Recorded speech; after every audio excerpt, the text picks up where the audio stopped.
Agora vamos falar sobre a parte das 4 linhas, porque o técnico Abel Ferreira, na última quarta-feira, estava em êxtase. Rapaz, estava feliz da vida. 3-1 contra o Coritiba, apareceu na coletiva meio irritado com a vida, meio reclamando de algumas coisas. O Abel, na quarta-feira, 4-2 de virada, estava sorrindo à toa. O jeitão Abel Ferreira de lidar com a vida e de comandar de forma brilhante esse time do Palmeiras. Então vamos ouvir o que disse o Abel depois da vitória contra o Barcelona de Guayaquil.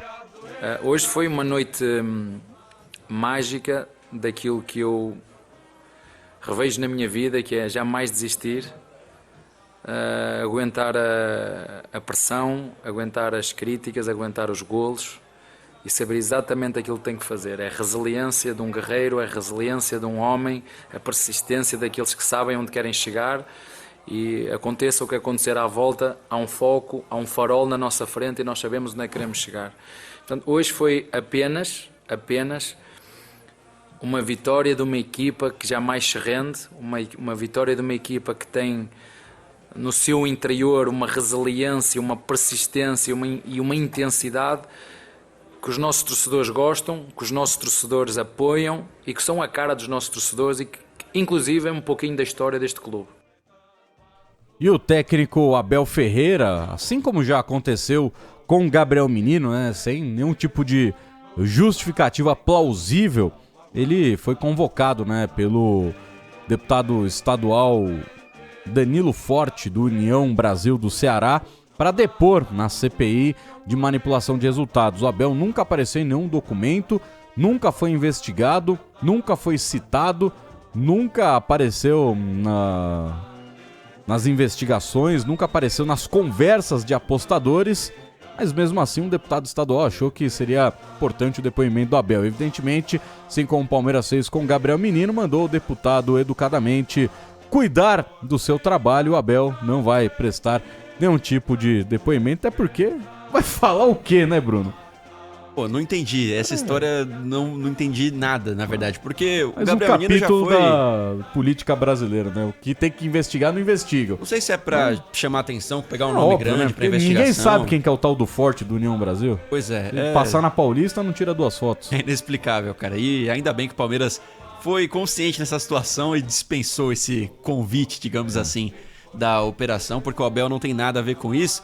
E o Abel, inclusive, Soler, como você falou, o comportamento dele, no estilão dele, sempre desse jeito, mas que o Palmeiras parece que tá sempre alinhado, Quando ele tá afim, quando ele tá com essa pegada, o Palmeiras volta para um segundo tempo completamente diferente, um jogo muito cheio de emoções, a gente pode dizer, no jogo do Palmeiras, saiu perdendo por 2-0 e poderia não complicar a situação do Palmeiras, que, como você falou, já tá classificado, mas deixar mais caro ainda do que já tá saindo aquele jogo com os reservas contra o Bolívar, porque eu não imagino que o Abel pensasse que ia sair tão caro, Meio que ir pra Bolívia com o time reserva, jogadores alternativos, e o Bolívar fazer uma campanha como tá fazendo e, quem sabe, ameaçar a primeira colocação do grupo, o que não é interessante pro Palmeiras, como você falou, pensando numa sequência da Copa Libertadores. Inclusive, eu ia te perguntar, com a possibilidade, como você falou, de na fase mata-mata o Palmeiras ficar sem o Allianz Parque, a primeira alternativa segue com o Morumbi, a experiência foi positiva? Isso, Não, a Leila já fez um acordo com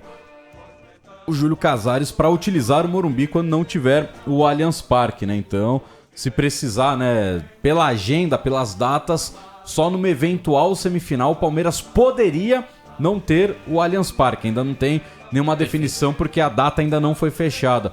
E aí, então, vai depender muito dessa situação. Mas se não tiver, o Palmeiras vai jogar no estádio do Morumbi. Mas o Palmeiras, que hoje até uma matéria do nosso companheiro Danilo Lavieri do UOL fez um levantamento, o Palmeiras no retorno do Campeonato Brasileiro só terá em 3 jogos do retorno 100% da capacidade do Allianz Parque. E aí em outros 4 jogos o Palmeiras não terá o setor do Gol Norte e do Superior Norte, por causa do palco. E nos outros jogos não vai poder utilizar o Allianz Parque por causa da demanda de shows. E aí, se o Palmeiras estiver brigando por título e conquistar o título na 37ª rodada, vai repetir exatamente o que aconteceu no Campeonato Paulista de 2022 e no título brasileiro de 2022, onde terá que ser campeão com palco. torcida não se importa muito porque é o palco da sorte, né? Pô, 2 jogos de palco, 2 4x0 pro Palmeiras e 2 títulos. Então, se tiver que jogar com palco, pô, imagina fazer 4x0 no Fluminense do Diniz pra ser campeão, a torcida do Palmeiras assina na hora também, né?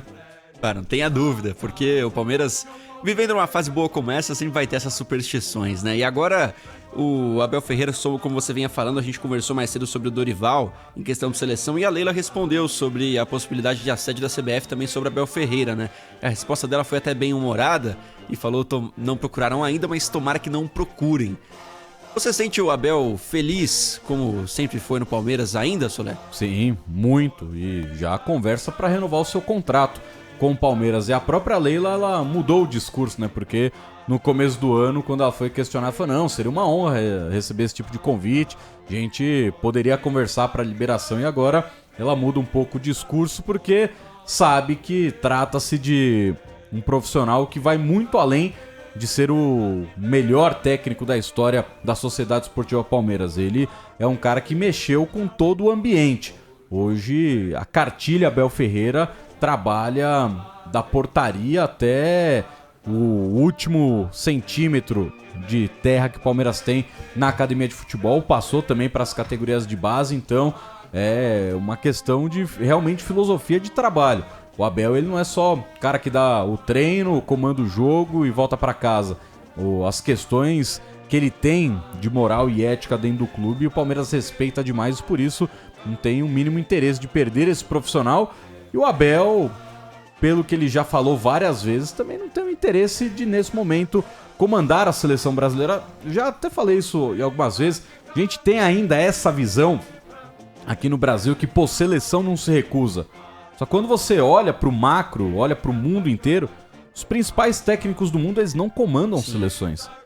Quem comanda a seleção são treinadores que tiveram uma carreira muito curta em clubes, que não treinaram clubes de grande expressão. Então, muito difícil você ver a Alemanha um dia ter o Jürgen Klopp como treinador, a Espanha ter o Guardiola, até pelas questões geográficas do Guardiola como catalão, né? Ele não sei se teria muita paciência para comandar um país inteiro, sendo que ele é favorável a outras questões internas. Mas propriamente Portugal, cara, o Mourinho, ele apareceu como um nome muito forte para a seleção portuguesa. E ele tá preferindo ficar na Roma do que ir pra Portugal. Tanto que momento em baixa na carreira dele. Exato, tanto que Portugal já procurou treinador. Então, é muito difícil. Pô, o Deschamps tá fazendo um grande trabalho na seleção francesa, sim, mas não foi um grande treinador de clubes. E se a gente pegar o principal técnico francês, que ainda está em atividade, apesar do período sabático que ele tá tirando, o Zidane não vai treinar a seleção francesa tão cedo assim também. Então é muito raro você ver o principal nome como treinador de um país comandar esse país. Por isso que o Abel acho que não vê com tantas expectativas assim comandar uma seleção brasileira. O foco do Abel é trabalhar em clube.